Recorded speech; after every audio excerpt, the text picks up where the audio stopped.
गुरुर्ब्रह्मा गुरुर्विष्णु गुरुर्देवो महेश्वरा गुरुर्साक्षात् परं ब्रह्म तस्मै श्री गुरुवे। વિદ્યાર્થી મિત્રો, ધોરણ 10 વિષય વિજ્ઞાનની અંદર અત્યાર સુધીમાં આપણે 2 પ્રકરણ પૂરા થયા છે. એમાં પહેલું પ્રકરણ આપણે પ્રથમ ક્રમનું જે પ્રકરણ છે રાસાયણિક પ્રક્રિયાઓ અને રાસાયણિક સમીકરણો સૌથી પહેલાં આપણે પૂરું કર્યું. ત્યારબાદ પ્રકરણ નંબર 15 આપણું પર્યાવરણ પૂરું કર્યું. હવે આપણે પ્રકરણ નંબર 6 છે જીવ વિજ્ઞાનની અંદર જૈવિક ક્રિયાઓ એ આપણે શરૂ કરવું છે. પરંતુ આજના તાસની અંદર સૌથી પહેલાં આપણે આપણી વાર્ષિક પરીક્ષા જે છે એ વાર્ષિક પરીક્ષાનું પ્રશ્નપત્રનું પરિરૂપ કેવું છે, એમાં વિષયમાં પ્રમાણે ગુણભાર કેટલો છે એ આપણે સમજશું, તેમજ બ્લુ પ્રિન્ટની માહિતી આપણે મેળવશું. ત્યારબાદ આપણે નવા પ્રકરણની શરૂઆત કરશું. વિદ્યાર્થી મિત્રો, એક અન્ય પ્રકરણ પણ શરૂ છે તમારે, એ છે આરવી વાડાસર જે લે છે પ્રકાશનું પરાવર્તન અને વક્રીભવન. એ પણ પ્રકરણ પૂરું થવા જઈ રહ્યું છે ટૂંક સમયની અંદર. તો આજના આ તાસની અંદર આપણે શરૂ કરીએ છીએ આપણું ધોરણ 10 વિષય વિજ્ઞાનનું જે બોર્ડનું એટલે કે વાર્ષિક પરીક્ષાનું જે પ્રશ્નપત્રનું જે પરિરૂપ જે છે એ આપણે સમજવું છે. તો વિદ્યાર્થી મિત્રો, અહીંયા તમારી સ્ક્રીન ઉપર જે તમને જોવા મળે છે અને હું જે માઉસ પોઇન્ટર વડે જે તમને દર્શાવું છું એમાં તમે જોઈ શકો છો કે વાર્ષિક પરીક્ષાનો જે આપણું પ્રશ્નપત્ર જે હોય છે એના કુલ ગુણ કેટલા હોય છે, તો કે 80 ગુણ હોય છે. અને સમય કેટલો હોય છે, તો કે 3 કલાકનો સમય હોય છે. તો આ વિદ્યાર્થી મિત્રો, આપણને એક સવાલ એ થાય છે કે 80 ગુણનું પેપર હોય છે, આપણને માર્કશીટ જે આવે છે બોર્ડમાંથી, રિઝલ્ટ કાર્ડ જે આવે છે, પરિણામ પત્રક જે આવે છે, એ તો 100 ગુણમાંથી હોય છે. તો વિદ્યાર્થી મિત્રો, તમે કોઈ આગળના વર્ષમાં જે 10મું ધોરણ પાસ કરી ગયા છે કે કોઈ પણ પાસ ન કર્યું હોય કે ન પાસ હોય, એનું તમે પરિણામ એક વખત નજર કરજો વિદ્યાર્થી મિત્રો. તો એમાં કુલ ગુણ 100 હશે, પરંતુ એમાં બોર્ડનું જે પેપર જે હોય છે, થિયરીનું જે પેપર હોય છે એ 80 ગુણનું હોય છે. કેટલા ગુણનું હોય છે વિદ્યાર્થી મિત્રો? 80 ગુણનું. એ 80 ગુણમાંથી એણે કેટલા ગુણ મેળવ્યા છે એ પણ એમાં દર્શાવેલું હોય છે કે 80માંથી કેટલા મેળવેલા છે. તો વિદ્યાર્થી મિત્રો, તો ટોટલ ગુણ 100 કેવી રીતે થાય? તો કે વિદ્યાર્થી મિત્રો, શાળા કક્ષાએથી 20 ગુણ આંતરિક ગુણ તરીકે આપવામાં આવતા હોય છે. આ 20 ગુણ જે છે એ ઇન્ટરનલ માર્ક્સ રૂપે હોય છે. એ પણ તમારી આ બોર્ડની જે માર્કશીટ જે હોય છે એની અંદર એ પણ દર્શાવેલ હોય છે. તો 80 ગુણમાંથી મેળવેલ માર્ક્સ અને આંતરિક ગુણ 20માંથી મેળવેલ માર્ક્સ, આ બંનેનો ટોટલ એ 100 ગુણમાંથી મેળવેલ માર્ક્સ રૂપે હોય છે વિદ્યાર્થી મિત્રો. તો આ રીતે ટોટલ 100 માર્ક્સમાંથી તમારે કુલ જે મેળવેલ ગુણ આવેલા હોય છે એ પણ દર્શાવેલા હોય છે માર્કશીટની અંદર. તો વિદ્યાર્થી મિત્રો, તમને એ પણ સવાલ થતો હશે કે તો આપણે પાસ થવા માટે કેટલા માર્ક્સ જોઈએ છે? તો તમને એ ખ્યાલ ન હોય તો હું અહીંયા જણાવી દઉં વિદ્યાર્થી મિત્રો કે પાસ થવા માટે 80 ગુણમાંથી પણ પાસ થવું જરૂરી છે. એટલે કે બોર્ડ કક્ષાએ જે થિયરીનું પેપર છે એમાં પણ પાસ થવું જરૂરી છે, અને જે ઇન્ટરનલ ગુણ જે તમને આપવામાં આવે એમાં પણ પાસ થવું જરૂરી છે વિદ્યાર્થી મિત્રો. આ બંનેમાં પાસ થવું ફરજિયાત છે. બંનેમાંથી એકમાં તમે જો પાસ હોય ને એક બીજામાં ન પાસ હોય તો ઓલ ઓવર તમે ફેલ, અનુત્તીર્ણ ગણાશો. બરાબર? એની આપણે પહેલાં તો સમજ આપણે મેળવીએ કે એ કેવી રીતે થઈ શકે. તો પહેલાં તો પાસ થવા માટે કેટલા ગુણ જોઈએ બંનેમાં, 80 ગુણમાંથી અને 20 ગુણમાંથી? તો કે બંનેમાં 33% ગુણ. તો 80 જે ગુણ જે છે થિયરી જે બોર્ડનું જે પેપર છે એના 33% એટલે 26.40 થાય. એટલે કે તમે જો 26 ગુણ મેળવી લ્યો 80માંથી તો એ તમે બોર્ડ કક્ષાએ ઉત્તીર્ણ થયા છે. બરાબર? અને ઇન્ટરનલ માર્ક્સ જે 20 ગુણ જે છે, આંતરિક ગુણ જે 20 માર્ક્સ જે હોય છે વિદ્યાર્થી મિત્રો, એના 33% એટલે 6.60, એટલે કે 7 ગુણ મેળવવા જરૂરી બને છે. 20 ગુણમાંથી આંતરિક ગુણ જે સ્કૂલ કક્ષાએથી આપવામાં આવે છે, જે બોર્ડને મોકલવામાં આવતા હોય છે, એમાં મિનિમમ 7 ગુણ હોવા જરૂરી છે. તો એમાં પણ પાસ થવું જરૂરી છે. 20માંથી 7 ગુણ મેળવવા જરૂરી છે વિદ્યાર્થી મિત્રો. અને બોર્ડનું જે આ 80 ગુણનું જે પેપર છે વિદ્યાર્થી મિત્રો, એમાંથી પણ 33% લેખે 26 ગુણ મેળવવા જરૂરી છે. નહીતર આપણી સામાન્ય સમજ એવી છે કે 33% એટલે કે 100માંથી 33 ગુણ મળી જાય એટલે આપણે પાસ થઈ જાય છે. પણ વિદ્યાર્થી મિત્રો એવું નથી. બંનેમાં પાસ થવું ફરજિયાત છે. એક ઉદાહરણ હું તમને અહીંયા બતાવીશ, એના આધારે તમને સમજાશે કે બંનેમાં પાસ થશો તો જ તમે પાસ ગણાશો. તો ક્યારેક એવું પણ બને વિદ્યાર્થી મિત્રો કે માર્કશીટની અંદર તમને 33 કરતાં કુલ ગુણ જે છે 100માંથી એ 33 કરતાં વધુ પણ હોય છે, છતાં પણ એ અનુત્તીર્ણ હોય છે. એનું કારણ એ છે કે કાં તો બોર્ડ કક્ષાએ મોટાભાગે એ 26 માર્ક 80માંથી ન મેળવેલો હોય, એટલે એ અનુત્તીર્ણ ગણાશે. પછી ઇન્ટરનલ માર્ક્સ 20માંથી વધારે હોય તો કુલ ગુણ જે છે એ વધારે થઈ જાય 33 કરતાં, છતાં પણ એ બંનેમાં ઉત્તીર્ણ નથી. 80 ગુણમાંથી ઉત્તીર્ણ નથી, ભલે ઇન્ટરનલમાં ઉત્તીર્ણ છે અને ટોટલ ગુણ એનો 33 કરતાં વધી જાય છે, છતાં એ અનુત્તીર્ણ ગણાશે. નહીતર કુલ ગુણ તમે જોશો તો એના 33 કરતાં વધુ હશે. એવું એક તમને ઉદાહરણ રૂપે હું તમને સમજાવવાનો પ્રયત્ન કરું છું. તો વિદ્યાર્થી મિત્રો, દાખલા તરીકે કોઈ એક વિષયની અંદર એણે 80 ગુણમાંથી માની લ્યો કે આ 20 ગુણ મેળવ્યા. આ 20 ગુણ એણે મેળવ્યા, બરાબર છે. હવે ઇન્ટરનલ જે 20 ગુણ છે એમાંથી દાખલા તરીકે શાળા કક્ષાએથી એને 15 ગુણ આપવામાં આવ્યા. તો આમાં 15 ગુણ આપણે ઉમેરીએ, બરાબર. તો બેયનો સરવાળો એ માર્કશીટની અંદર આપવામાં આવશે. એ કેટલો હશે? તો કે આ બેનો સરવાળો આપણે કરીએ, 20 + 15 તો 35. તો 35 ગુણ એની માર્કશીટની અંદર 100માંથી છે. પણ વિદ્યાર્થી મિત્રો તમે જોઈ શકો છો અહીંયા કે એણે 80માંથી જે ગુણ મેળવવાના હતા 33% લેખે, એ એણે માત્ર 20 ગુણ મેળવ્યા છે. મેળવવાના હતા 26 ગુણ. તો 80માંથી જે 26 ગુણ મેળવવાના હતા એ એણે મેળવ્યા નથી, માત્ર 20 ગુણ જ એણે મેળવેલા છે. એટલે આ જે છે એ 80 ગુણમાં એ અનુત્તીર્ણ છે. ઇન્ટરનલમાં એ પાસ છે. શાળા કક્ષાએથી જે આંતરિક ગુણ છે એમાં પાસ છે, બરાબર. પણ બોર્ડની જે 80 ગુણની જે પરીક્ષા છે એમાં એ ફેલ છે, બરાબર. પછી ટોટલ ગુણ ભલે તમારો એ 35 થઈ ગયો, 33 કરતાં વધી ગયો, છતાં પણ એ વિષયની અંદર એ વિદ્યાર્થી નાપાસ ગણાશે, અનઉત્તીર્ણ ગણાશે.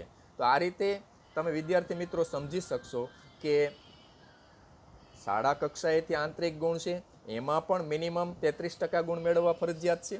33% એટલે 20 ગુણમાંથી 7 ગુણ.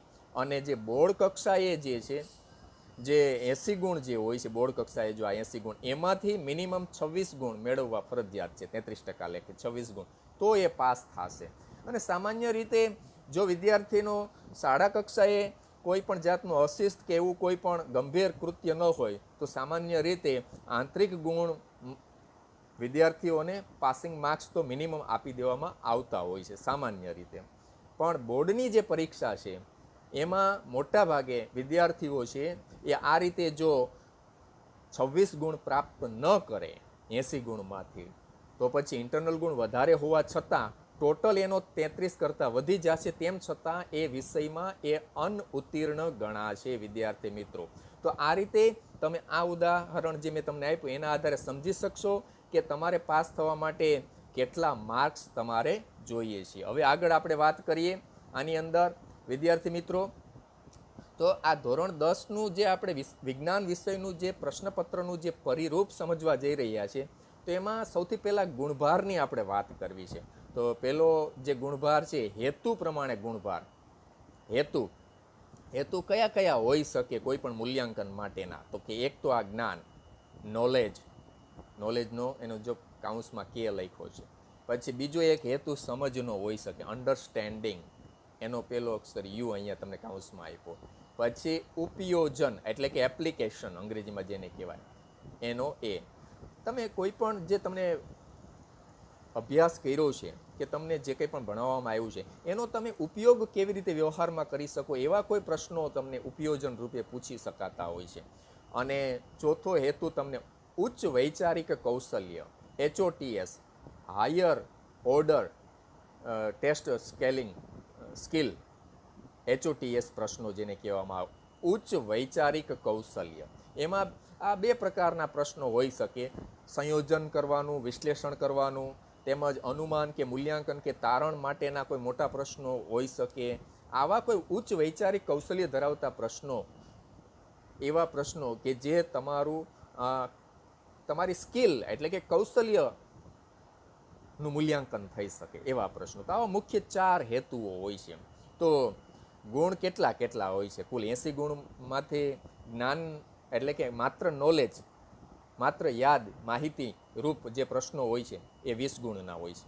એ પછી 1 ગુણના પણ હોઈ શકે, 2 ગુણના પણ હોઈ શકે, 3 ગુણના પણ હોઈ શકે, 20માંથી 4 ગુણના પણ હોઈ શકે. પછી અન્ડરસ્ટેન્ડિંગ એટલે સમજ માટેના જે પ્રશ્નો જે છે 80માંથી એ 28 ગુણ હોઈ શકે, 28. ઉપયોજન એના કેટલા ગુણ રાખેલા છે 80માંથી? તો કે 24 ગુણ. અને ઉચ્ચ વૈચારિકમાં સંયોજન વિશ્લેષણના 4 ગુણ અને અનુમાન મૂલ્યાંકનના 4 ગુણ. તો આ બધાનો તમે સરવાળો કરશો તો વિદ્યાર્થી મિત્રો 80 ગુણ થશે. જે આપણું કુલ ગુણ છે 80 ગુણ, એ 80 ગુણ થશે. તો ટકાવારીમાં આપણે જો નીચે બતાવ્યું કે ભાઈ નોલેજના કેટલા ટકા? તો કે 80માંથી 20 એટલે 25%. સમજના કેટલા ટકા? તો 80માંથી 28 એટલે 35%. પછી ઉપયોજનના કેટલા ટકા? તો કે 80માંથી 24 એટલે 30%. અને ઉચ્ચ વૈચારિક કૌશલ્યમાં સંયોજન વિશ્લેષણના 4 ગુણ એટલે 80માંથી કેટલા ટકા? તો કે 5%. એવી જ રીતે આ અનુમાન મૂલ્યાંકનના જે પ્રશ્નો છે ટકાવારી પ્રમાણે 80માંથી 4 એટલે કે 5% થયું. તો આમ ટકાવારી તમે જોશો તો એ ટકાવારીનો સરવાળો કરશો તો એ 100%. તો આ રીતે જે હેતુ પ્રમાણે પ્રશ્નપત્ર જે છે વિષય વિજ્ઞાનનું એનું તમને ગુણભાર અહીંયા બતાવ્યો. ત્યાર પછી પ્રશ્નના પ્રકાર પ્રમાણે એનો ગુણભારની આપણે ચર્ચા કરીએ. તો પ્રશ્નના પ્રકાર છે 4 પ્રકારના પ્રશ્નો આપણા પ્રશ્નપત્રની અંદર હોય છે.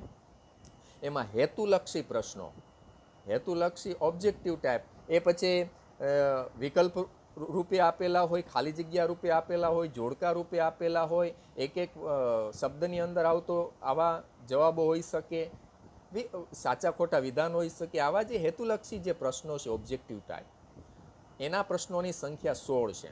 અને એના માર્ક્સ કેટલા છે એટલે કે એના ગુણ કેટલા છે? 16 છે. એવી જ રીતે ટૂંક જવાબી પ્રશ્નો, હેતુલક્ષી પ્રશ્નો 16 પ્રશ્નો છે અને 16 ગુણ છે એટલે દરેક પ્રશ્નનો 1 ગુણ થયો. ટૂંક જવાબી પ્રશ્નો છે જેને SA1 short answer, one type of short answer, એ 10 પ્રશ્નો હશે અને એના કુલ ગુણ છે 20 એટલે એક પ્રશ્નના 2 ગુણ હશે. બરાબર છે. ત્યાર પછી ત્રીજો જે પ્રશ્નનો પ્રકાર છે ટૂંક જવાબી પ્રશ્નો. ટૂંકમાં આ 2 ગુણના પ્રશ્નો છે અને આ 3 ગુણના પ્રશ્નો છે. આના કરતાં આ થોડા ફકરા રૂપે વધારે લાંબા હશે 2 ગુણની સરખામણીએ. બરાબર છે. તો એ કેટલા પ્રશ્નો હશે? 8 પ્રશ્નો હશે અને એના કુલ ગુણ કેટલા છે? 24 ગુણ. તો દરેક પ્રશ્નના 3 ગુણ થયા, 8 તેરી 24. બરાબર. અને ચોથો જે પ્રકાર છે એ લેન્થ આન્સર એટલે લાંબા પ્રશ્નો જે હોય છે. તો એ પ્રશ્નો કેટલા હશે? 5 પ્રશ્નો હશે અને એના ગુણ કેટલા છે? 5 પ્રશ્નોના ટોટલ ગુણ 20 ગુણ. તો દરેક પ્રશ્નના કેટલા ગુણ થયા? તો કે 5 ચોક 20 એટલે દરેક પ્રશ્નના 4 ગુણ છે. તો આમ તમે આ જે પ્રશ્નોના પ્રકાર પ્રમાણે જે ગુણભાર આપેલું છે, આ 1 ગુણવાળા પ્રશ્નો છે એવા 16 પ્રશ્નો છે અને એના કુલ ગુણ થશે 16. આ ટૂંક જવાબી પ્રશ્નો જે છે એવા 10 પ્રશ્નો છે અને એ 2 ગુણવાળા પ્રશ્નો છે એટલે એના કુલ ગુણ થશે 20.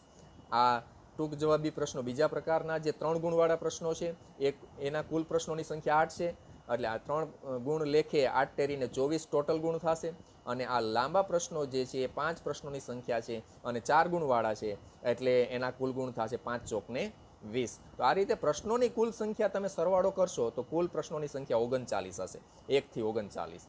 અને કુલ ગુણનો તમે આ રીતે અહીં સરવાળો કરશો તો એ પણ કેટલું થશે તો કે કુલ ગુણ 80 ગુણ જેટલો થશે. તો વિદ્યાર્થી મિત્રો, આ પ્રશ્નના પ્રકાર પ્રમાણે ગુણભારની આપણે ચર્ચા કરી. હવે આપણે વિભાગ વાઇઝ આપણે ગુણભાર કેટલું છે, પ્રકરણ જે આપણે ટોટલ પ્રકરણ જે છે, તો આપણા વિષય વિજ્ઞાનની અંદર કુલ 16 પ્રકરણ આપેલા છે અને એના નામ તમને અહીંયા આપેલા છે અને એનો ગુણભાર કેટલો છે વિદ્યાર્થી મિત્રો એ તમને અહીંયા આપેલો છે. તો એમાં જે પ્રથમ 5 પ્રકરણ જે છે, રાસાયણિક પ્રક્રિયા અને સમીકરણો પહેલું પ્રકરણ, બીજું પ્રકરણ એસિડ બેઝ અને ક્ષાર, ત્રીજું ધાતુ અને અધાતુ, ચોથું કાર્બન અને તેના સંયોજનો અને પાંચમું તત્વોનું આવર્તનીય વર્ગીકરણ. તો આ જે 5 પ્રકરણો છે એ રસાયણ વિજ્ઞાન એટલે કે કેમેસ્ટ્રી વિભાગના પ્રકરણો શરૂઆતમાં આપેલા છે આપણા પાઠ્યપુસ્તકની અંદર. તો એના ગુણભાર તમે જોઈએ તો પ્રથમ પ્રકરણ છે એ 80 ગુણમાંથી 4 ગુણ આ પ્રકરણમાંથી હોય છે. પછી 80 ગુણમાંથી 6 ગુણ બીજું પ્રકરણ છે એમાંથી હોય છે. ત્યાર પછી ત્રીજા પ્રકરણમાંથી 5 ગુણના પ્રશ્નો હોય છે. પછી ચોથું જે પ્રકરણ છે એમાંથી 6 ગુણનું પૂછવામાં આવે અને પાંચમું જે પ્રકરણ છે એમાંથી 4 ગુણનું પૂછવામાં આવે. તો આ જે એક યુનિટ થયો, રસાયણ વિજ્ઞાન યુનિટ થયો, એના આ જે ગુણભાર તમને અહીં બતાવ્યો 5 પ્રકરણનો, એનો જો ટોટલ કરવામાં આવે તો એ 25 ગુણ થશે. બરાબર. તો આ રસાયણ વિજ્ઞાન જે યુનિટ છે 25 ગુણનું હોય છે. તો વિદ્યાર્થી મિત્રો, અહીંયા દરેક પ્રકરણનો જે તમને ગુણભાર આપ્યો છે એમાં ટોટલ યુનિટનો ગુણભાર 25 આવે એવી રીતે આમાં સામાન્ય ફેરફાર ગુણભાર કોઈ પણ પ્રશ્નપત્ર કાઢનાર જે પરીક્ષક જે છે એ આમાં ફેરફાર કરી શકે, સામાન્ય ફેરફાર કરી શકે. કારણ કે આ એક નમૂના રૂપ પરિરૂપ જે છે ગુણભાર માટેનું એ તમને આપવામાં આવેલું છે. એમાં સામાન્ય ફેરફાર પરીક્ષક કરી શકે પણ એના નિયમ મુજબ કે ભાઈ આ કેમેસ્ટ્રી વિભાગ છે એનો કુલ ગુણ જે 25 ગુણભાર છે એમાં કોઈ જાતનો ફેરફાર ન થવો જોઈએ. તો સામાન્ય ફેરફાર જે તમને આ 5 પ્રકરણનો ગુણભાર આપેલો છે તેમાં કોઈ પણ એક માર્કનો કે ફેરફાર થઈ શકે. તો આ જે કુલ ગુણભાર છે પ્રથમ યુનિટનો એ 25 ગુણનો છે. ત્યાર પછી બીજું જે યુનિટ છે એ જીવ વિજ્ઞાનની અંદર છઠ્ઠું પ્રકરણ જૈવિક ક્રિયા એમાંથી 6 ગુણનું પૂછવામાં આવે. સાતમું પ્રકરણ નિયંત્રણ અને સંકલન એમાંથી 5 ગુણનું પૂછવામાં આવે. આઠમું પ્રકરણ સજીવો કેવી રીતે પ્રજનન કરે છે એમાંથી પણ 6 ગુણનું પૂછવામાં આવે. અને નવમું પ્રકરણ આનુવંશિકતા અને ઉદ્વિકાસ એમાંથી 5 ગુણનું પૂછવામાં આવે. તો આ બીજું જે યુનિટ છે જીવ વિજ્ઞાનનું બાયોલોજી વિભાગ, એનો સરવાળો તમે કરશો તો એ 22 ગુણનો હશે. તો કેમેસ્ટ્રી જે યુનિટ છે એમાં એ 25 ગુણનું પૂછવામાં આવે 80માંથી.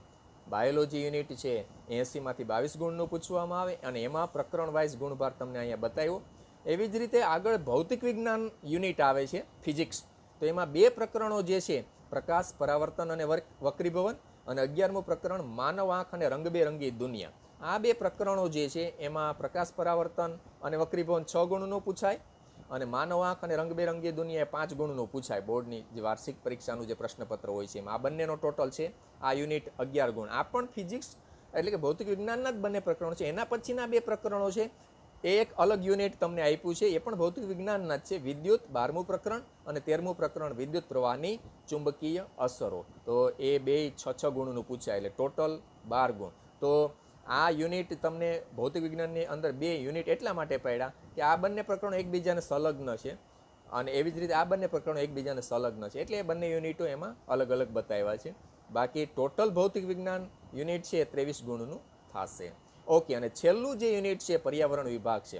14મું પ્રકરણ ઉર્જાના સ્ત્રોતો, 15મું પ્રકરણ આપણું પર્યાવરણ, 16મું પ્રકરણ નૈસર્ગિક સ્ત્રોતોનું ટકાઉ પ્રબંધન કે વ્યવસ્થાપન. તો એમાં 14મું પ્રકરણમાંથી 4 ગુણનું પૂછાય, 15મું પ્રકરણ છે એમાંથી 3 ગુણનું પૂછાય, 16મું પ્રકરણ છે એમાંથી 3 ગુણનું પૂછાય. તો આ પર્યાવરણ વિભાગ છે એ ટોટલ 10 ગુણનો યુનિટ રૂપે પૂછાય 80 ગુણમાંથી. બરાબર. તો આ ટોટલ પ્રકરણ વાઇઝ જે ગુણભાર છે એનો સરવાળો કરશો તો પણ 80 થશે અને યુનિટ વાઇઝ તમે આ ગુણભારનો ટોટલ કરશો તો પણ 80 ગુણનો થશે. તો આ રીતે આપણે વિદ્યાર્થી મિત્રો આ સીટની અંદર આપણે હેતુ પ્રમાણે ગુણભાર, પ્રશ્ન પ્રકાર પ્રમાણે ગુણભાર અને પ્રકરણ વાઇઝ અને યુનિટ વાઇઝ પ્રમાણે ગુણભારની આપણે ચર્ચા કરી. હવે તો વિદ્યાર્થી મિત્રો આપણું ધોરણ 10 વિષય વિજ્ઞાનનું જે પેપર સ્ટાઇલ કેવી હોય છે, વાર્ષિક પરીક્ષા કે બોર્ડનું જે પેપર હોય છે જે ટોટલ ગુણ એમાં 80 હોય છે, સમય 3 કલાકનો હોય છે. એમાં પહેલો જે વિભાગ એ છે હેતુલક્ષી પ્રશ્નો છે અને એમાં 10 થી 20 શબ્દોની મર્યાદામાં એટલે કે એકદમ ટૂંકા પ્રશ્નો હોય છે અને એનો પ્રશ્નક્રમ 16 પ્રશ્નો છે, 1 થી 16 પ્રશ્નક્રમ હોય છે અને દરેક સાચા ઉત્તરનો 1 ગુણ હશે અને 16 ગુણ ટોટલ થશે વિભાગ એ નો. વિદ્યાર્થી મિત્રો, આ રીતે આ પ્રશ્ન જે છે એને આપણે પ્રશ્નો જે હશે આમાં એ કેવા હશે? તો એમસીક્યુ બહુવિકલ્પ પ્રશ્નો હશે, એક કરતાં વધારે જવાબવાળા એમસીક્યુ, ખરા ખોટા વિધાન, ખાલી જગ્યા, વ્યાખ્યા, સૂત્ર, એકમ, અતિ ટૂંક જવાબી પ્રશ્નો, એક શબ્દ કે એક વાક્યમાં જવાબ, પૂરું નામ, શોધ અને શોધક, આકૃતિના ભાગ ઓળખો, આપેલ શબ્દો પૈકી અસંગત ઓળખો, ક્રમમાં ગોઠવો, આલેખ આધારિત પ્રશ્ન હોઈ શકે, ચિત્ર ઓળખો, વિધાન કારણ સંબંધ ચકાસતા પ્રશ્નો પૂર્ણ કરો, જોડકા. આવા હેતુલક્ષી પ્રશ્નો આ વિભાગ એની અંદર હશે વિદ્યાર્થી મિત્રો. અને બધા જ પ્રશ્નો છે એ ફરજિયાત છે, એમાં કોઈ તમને વિકલ્પ રૂપે નહીં આપવામાં આવેલ, અથવામાં નહીં આપવામાં આવેલો હોતો નથી. બરાબર. અને આમાં જે કોઈ પણ તમે પ્રશ્ન પૂછો એ 4 થી વધી ન જાય એ રીતના હશે. ખાલી જગ્યા 4 થી વધુ ન હોઈ શકે, વિકલ્પવાળા 4 થી વધુ ન હોઈ શકે, એવી રીતે આ 16 પ્રશ્નો હશે. ત્યાર પછી વિભાગ બી એ એસે 1 ટાઈપ, ટૂંકા પ્રશ્નો 40 થી 50 શબ્દોની મર્યાદામાં. અને આ પ્રશ્નોનો ક્રમ, આ 16 પ્રશ્નો હતા 1 થી 16, 17 ક્રમથી વિભાગ બી શરૂ થશે, 17 થી 26, અને દરેક સાચા ઉત્તરના 2 ગુણ રહેશે. તો આવા 10 પ્રશ્નો થયા, 17 થી 26 એટલે 10 પ્રશ્નો, અને એના 2 ગુણ દરેકના એટલે 20 ગુણ ટોટલ થશે આ. અને કોઈ પણ 4 પ્રશ્નો એવા હશે કે એમાં તમને અથવામાં પ્રશ્નો આપેલો હશે, તો એ બંને નથી લખવાના, એમાંથી જે તમને સારો આવડતો હોય એ તમારે પ્રશ્ન લખવાનો હોય છે. કોઈ એક પ્રશ્નના અથવામાં બીજો પ્રશ્ન આપેલો હોય છે, તો એ આંતરિક વિકલ્પ રૂપે એ પ્રશ્ન એમાંથી જે સારો આવડતો હોય એ તમારે લખવાનો હોય છે, બંને લખવાના હોતા નથી. પ્રશ્નક્રમ બંનેનો એક સમાન હશે, કારણ કે એના જ અથવામાં એ પ્રશ્ન હશે. ત્યાર પછી વિદ્યાર્થી મિત્રો, આ વિભાગ સી જે છે એ પણ ટૂંકા પ્રશ્ન એસે 2 ટાઈપ, કે જેમાં શબ્દોની મર્યાદા 60 થી 80 શબ્દોની મર્યાદા આપણે હોય છે. આપણે શબ્દો ગણવાના હોતા નથી વિદ્યાર્થી મિત્રો. તો આ જે ટૂંકા પ્રશ્નો જે છે એમાં જે 40-50 શબ્દોની મર્યાદામાં એટલે કેવા પ્રશ્નો આવતા હોય છે વિદ્યાર્થી મિત્રો? તો કે એમાં કોઈ એક વ્યાખ્યા પૂછવામાં આવે, એના આધારે એનું સૂત્ર કે એકમ પૂછવામાં આવે, આ રીતના હોય. કોઈ બે મુદ્દામાં તમને જોડકા બનાવવામાં આવતા હોય, અથવા તફાવત રૂપે આવતો હોય, કોઈ સામાન્ય નાની એવી આકૃતિ હોય. આવા ટૂંક જવાબી પ્રશ્નો છે એ વિભાગ બીમાં હશે. અને એનાથી મોટા પ્રશ્નો, મુદ્દાસ્તર પ્રશ્નો હશે કે જે 3 મુદ્દામાં તફાવત રૂપે હોઈ શકે, કોઈ એક ટૂંક નોંધ હોઈ શકે, કોઈ એક નાનો પ્રયોગ હોઈ શકે. આવા પ્રશ્નો જે છે 3 ગુણવાળા પ્રશ્નો છે, વિભાગ સીમાં આવશે. તો આનો પ્રશ્નનો ક્રમ 27 થી સ્ટાર્ટ થશે, કારણ કે વિભાગ બીની અંદર 26 સુધી હતો. 27 થી 34, અને દરેક સાચા ઉત્તરના 3 ગુણ, એટલે 3 ગુણવાળા પ્રશ્નો આમાં હશે. અને આમાં આ પ્રશ્નનો ક્રમ તમે 27 થી 34 ગણશો તો 8 પ્રશ્નો થશે. બરાબર. અને 8 તેરીને 24, એટલે આ વિભાગ સીનો ટોટલ ગુણ જે છે એ 24 થશે વિદ્યાર્થી મિત્રો. બરાબર. ત્યાર પછી આગળનો વિભાગ આપણે જોઈએ, વિભાગ ડી. તો આની અંદર લાંબા પ્રશ્નો, લેન્થ આન્સર ટાઈપ પ્રશ્નો હશે, એ 90 થી 120 શબ્દોની મર્યાદા. એટલે કે જે મોટો પ્રયોગ રૂપે હોય, મોટી ટૂંકનોંધ રૂપે હોય, વર્ણનાત્મક કોઈ પ્રશ્ન હોય, આવા મોટા પ્રશ્નો જે છે એ આ વિભાગ ડીની અંદર આવશે. અને એનો પ્રશ્નક્રમ જે છે એ 35 થી શરૂ થશે, કારણ કે વિભાગ સીનો છેલ્લો પ્રશ્ન 34 ક્રમનો હતો. તો 35 થી 39 એટલે 5 પ્રશ્નો થશે. અને દરેક સાચા ઉત્તરના અહીંયા 4 ગુણ રહેશે વિદ્યાર્થી મિત્રો. એટલે 5 ચોક ને 20 ગુણનો વિભાગ ડી થશે. વિદ્યાર્થી મિત્રો, વિભાગ સીની અંદર 3 પ્રશ્નો એવા હશે કે જેમાં આંતરિક વિકલ્પ હશે, અથવામાં કોઈ એક પ્રશ્ન આપેલો હશે. એમાંથી જે તમને સારો આવડતો હોય એ લખવાનો હોય છે, જે મેં તમને વિભાગ બીમાં પણ એ ચર્ચા કરી હતી. એવી જ રીતે વિભાગ ડીની અંદર પણ 2 પ્રશ્નો એવા હશે વિદ્યાર્થી મિત્રો કે એમાં આંતરિક વિકલ્પ હશે, અથવામાં કોઈ એક પ્રશ્ન હશે. તો એમાં પણ 2માંથી જે સારો આવડતો હોય એ તમારે લખવાનો રહેશે. તો આ રીતે વિદ્યાર્થી મિત્રો આ જે છે પેપર સ્ટાઇલ જે છે એ આપણે સમજ્યા. હવે આપણે બ્લુ પ્રિન્ટ ઉપર આપણે જોશું. વિદ્યાર્થી મિત્રો, અહીંયા તમારી સ્ક્રીન ઉપર તમને એક બ્લુ પ્રિન્ટ જોવા મળે છે, આપણું વિષય વિજ્ઞાન ધોરણ 10 અને 80 ગુણનું જે પેપર જે છે એની બ્લુ પ્રિન્ટ, એક નમૂનારૂપ બ્લુ પ્રિન્ટ અહીંયા તમને આપવામાં આવેલી છે, જે આપણે માધ્યમિક અને ઉત્તર માધ્યમિક શિક્ષણ બોર્ડ દ્વારા નમૂનારૂપ આપેલી છે. એને અનુસરવાનું હોય છે. બાકી બ્લુ પ્રિન્ટમાં પ્રશ્નપત્ર કાઢનાર પરીક્ષક આને અનુસરી અને ફેરફાર કરી શકે છે, પણ એના જે ગુણભાર છે એમાં કોઈ પણ જાતનો બદલાવ ન થઈ શકે, જે આગળ આપણે જોયા હેતુ પ્રમાણે, પ્રશ્નના પ્રકાર પ્રમાણે અને યુનિટ વાઇઝ પ્રમાણે કોઈ ગુણભારમાં ફેરફાર ન થાય એવી રીતે બ્લુપ્રિન્ટ જે છે એ બ્લુપ્રિન્ટ કાઢવાની હોય છે. આ એક નમૂનારૂપ બ્લુપ્રિન્ટ છે, એને આપણે સમજવાનો પ્રયત્ન કરીએ. તો આમાં જે વિભાગ જે છે, પહેલાં તો પ્રકરણ નંબર તમને 1થી આપણે 16 પ્રકરણો જે છે એ આપેલા છે. 1થી 16 પ્રકરણો જે આપેલા છે, 1થી 16 પ્રકરણો છે, બરાબર, 16 પ્રકરણો છે. હવે વિભાગ જે છે બીજું કોલમ, એમાં પ્રકરણોના નામ આપેલા છે. અને ત્યાર પછી આ જે ત્રીજું જે કોલમ છે એમાં જ્ઞાન આધારિત એટલે કે નોલેજ આધારિત જે પ્રશ્નો છે.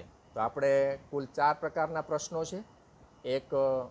એક ગુણવાળા પ્રશ્નો ઓબ્જેક્ટિવ, બીજું 2 ગુણવાળા પ્રશ્નો શોર્ટ આન્સર, ત્રીજો શોર્ટ આન્સર 3 ગુણવાળા પ્રશ્નો અને 4 ગુણવાળા લેન્થ આન્સર. તો આ દરેક જે હેતુ છે, જ્ઞાન, સમજ, ઉપયોજન, ઉચ્ચ વૈચારિક કૌશલ્ય, higher order thinking skill, HOTS ટૂંકમાં જેને કહેવામાં આવે, એ બધાની અંદર આવા 4 પ્રકારના પ્રશ્નો તમને અહીંયા બતાવ્યા છે. એમાંથી કયા પ્રકરણમાંથી કયા પ્રકારના હેતુનો અને કયા પ્રકારના પ્રશ્નોનો લેવાનો છે એ આ એક બ્લુપ્રિન્ટ નમૂના રૂપ તમને બતાવવામાં આવી છે. દાખલા તરીકે આ પહેલું જે પ્રકરણ છે, રાસાયણિક પ્રક્રિયા અને સમીકરણો. તો આ બ્લુપ્રિન્ટ પ્રમાણે જો પેપર કાઢવામાં આવ્યું હોય તો વિદ્યાર્થી મિત્રો એમાં આ જે કાઉન્સ છે એ પ્રશ્નની સંખ્યા દર્શાવે છે. કાઉન્સની અંદર જે આંક જે બતાવે છે, પ્રશ્નની સંખ્યા બતાવે છે, અને કાઉન્સની બહાર જે આ સંખ્યા બતાવે છે એ ગુણભાર દર્શાવે છે.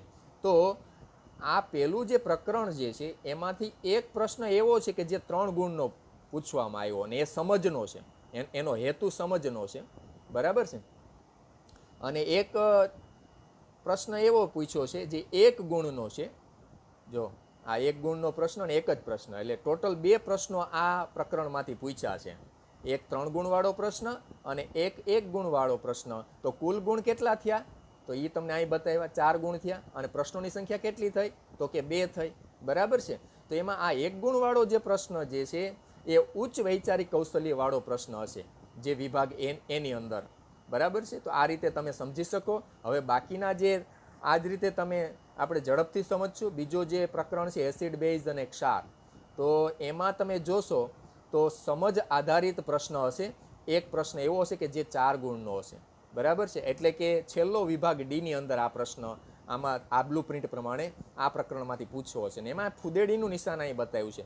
મિત્રો, ફુદેડીનું નિશાનનો મતલબ એ થશે અહીંયા કે આમાં આ જ પ્રકરણમાંથી એક બીજો અથવામાં 4 ગુણવાળો પ્રશ્ન હશે, અથવામાં પ્રશ્ન હશે. એ ફુદેડી એટલે અથવામાં આની અંદર પ્રશ્ન હશે, બરાબર. અને ત્યાર પછી 2 ગુણનો આ 2 ગુણનો પ્રશ્ન અને એ પ્રશ્નની સંખ્યા 1. એટલે આ પ્રકરણમાંથી પણ પ્રશ્નોની સંખ્યા 2 છે અને કુલ ગુણ કેટલા થશે? તો કે આ 4 ગુણનો પ્રશ્ન અને આ 2 ગુણનો પ્રશ્ન, એટલે 6 ગુણ થશે, બરાબર. પણ આ 2 ગુણનો જે પ્રશ્ન છે એ એપ્લિકેશન આધારિત પ્રશ્ન હશે. તો આ રીતે તમે વિદ્યાર્થી મિત્રો આ દરેક જે પ્રકરણ જે છે એનો તમે દરેક પ્રકરણ વાઇઝ તમે સમજશો તો આ જ પ્રમાણે તમે હવે સમજી શકશો. અને એ પ્રમાણે દરેક પ્રકરણમાંથી જ્ઞાન આધારિત કે સમજ આધારિત કે ઉપયોજન આધારિત કે HOTS આધારિત કેટલા પ્રશ્નો કેમાંથી અને કેટલા ગુણના પ્રશ્નો એ દર્શાવતું જે આ જે તમને પત્રક જે સામે નજરે પડે છે એને બ્લુપ્રિન્ટ કહેવામાં આવે છે. અને આ પ્રમાણે પ્રશ્નપત્ર જે છે એ કાઢવામાં આવતું હોય છે. તો આ 16 પ્રકરણનું તમને વિગત અહીંયા બતાવી છે અને એનો તમે ટોટલ ગુણ તમે અહીંયા કરશો. છેલ્લા 2 આ જે લાઈન છે, જે આવર્ત જે છે, બરાબર, એમાં તમે આ પેટા કુલ જે છે એમાં તમે આ છેલ્લે આ જોશો તો કુલ ગુણ 80 થશે ને પ્રશ્નોની સંખ્યા 39 થશે. જો અહીં કાઉન્સમાં પ્રશ્નોની સંખ્યા એનો તમે સરવાળો કરશો તો 39 થશે. અને આ ટોટલ માર્ક્સ જે બધા છે, આ બધા માર્ક્સ એનો સરવાળો કરશો તો 80 ગુણ થશે. અને એવી જ રીતે આ બધા જ જે કોલમ વાઇઝ તમે પ્રશ્નોની સંખ્યાનો પણ અહીંયા અને એના ગુણભારનો ટોટલ કરશો તો એ તમને અહીં નીચે બતાવેલો છે, બરાબર છે. આ એ નીચે બતાવેલો છે. જ્ઞાન આધારિત જે પ્રશ્નો છે એ 11 પ્રશ્નો હશે અને 20 ગુણના પ્રશ્નો હશે. એ પછી એમાંથી 1 ગુણવાળો પણ હોઈ શકે, 2 ગુણવાળો પણ હોઈ શકે, 3 ગુણવાળો પણ હોઈ શકે, 4 ગુણવાળો પણ હોઈ શકે. આ સમજ આધારિત પ્રશ્નો છે. 13 પ્રશ્નો હશે અને 28 ગુણ હશે. એમાં પણ કોઈ 1 ગુણવાળો હોઈ શકે, 2 ગુણવાળો પણ હોઈ શકે, 3 ગુણવાળા પણ હોઈ શકે, 4 ગુણવાળા પણ હોઈ શકે. એવી જ રીતે આ જે એપ્લિકેશન આધારિત ઉપયોજન આધારિત પ્રશ્નોની સંખ્યા 10 છે અને એના કુલ ગુણ 24, બરાબર. જે ટકાવારી નક્કી કરેલ છે એ આધારે જ તમને અહીંયા બ્લુ પ્રિન્ટમાં એ બતાવેલ છે, બરાબર. તો એમાં પણ 1 ગુણવાળા હોઈ શકે, 2 ગુણવાળા હોઈ શકે, 3 ગુણ કે 4 ગુણવાળા પણ હોઈ શકે. અને આ HOTS પ્રકારના આ પ્રશ્નો, એમાં આ જે વિશ્લેષણ અને વર્ગીકરણ ટાઈપ જે 3 પ્રશ્નો છે અને એક કુલ એમાં 4 ગુણ છે, અને એવી જ રીતે છેલ્લે જે તારણ કાઢવા માટેના 2 પ્રશ્નો છે એના કુલ ગુણ 4 જે છે. તો આ રીતે આ પ્રમાણે પણ જો તમે આ બધાનો ગુણનો ટોટલ કરશો તો એ પણ 80 થશે, અને આ કાઉન્સમાં જે પ્રશ્નોની જે સંખ્યા છે એનો જો તમે ટોટલ કરશો તો એનો સરવાળો પણ 39 થશે. એટલે આ રીતે બંને બાજુથી તમને આનો જે તાગ છે એ મળી જશે, બરાબર છે. તો આ 3 વસ્તુની આપણે અત્યારે અહીંયા સમજ કેળવી છે વિદ્યાર્થી મિત્રો. સૌથી પહેલાં આપણે ગુણભારની ચર્ચા કરી, ત્યાર પછી આપણી પેપર સ્ટાઇલની ચર્ચા કરી, અને છેલ્લે આપણે બ્લુપ્રિન્ટની ચર્ચા કરી. તો વિદ્યાર્થી મિત્રો, તો કોઈ પણ પરીક્ષક જ્યારે પેપર કાઢે છે તો પહેલાં બ્લુપ્રિન્ટ તૈયાર કરતા હોય છે. એનો આ એક નમૂનો છે. એ નમૂનામાં મેં કીધું એમ એના જે ટકાવારી જે છે, ગુણભાર જે વર્ગીકરણ કરવામાં આવેલું છે, જે સૌથી પહેલાં આપણે સમજ્યા હતા, એમાં કોઈ પણ જાતનો ફેરફાર કર્યા સિવાય બ્લુપ્રિન્ટમાં આમાં ફેરફાર કરી શકે. આ જે દરેક પ્રકરણ વાઇઝ આ પ્રશ્નોની સંખ્યા અને એમાં ફેરફાર થઈ શકે. તો બ્લુપ્રિન્ટ આવી જ હોય એવું નિશ્ચિત નથી હોતું, પરંતુ આ એક નમૂનારૂપ બ્લુપ્રિન્ટ છે, એને અનુસરતા હોય છે દરેક પરીક્ષક જે છે, પણ એમાં સામાન્ય ફેરફાર થતા હોય છે. તો અહીંયા આપણે આ 3 જે મુદ્દાઓની આપણે ચર્ચા કરી એ આપણે અહીંયા પૂર્ણ કરીએ છીએ.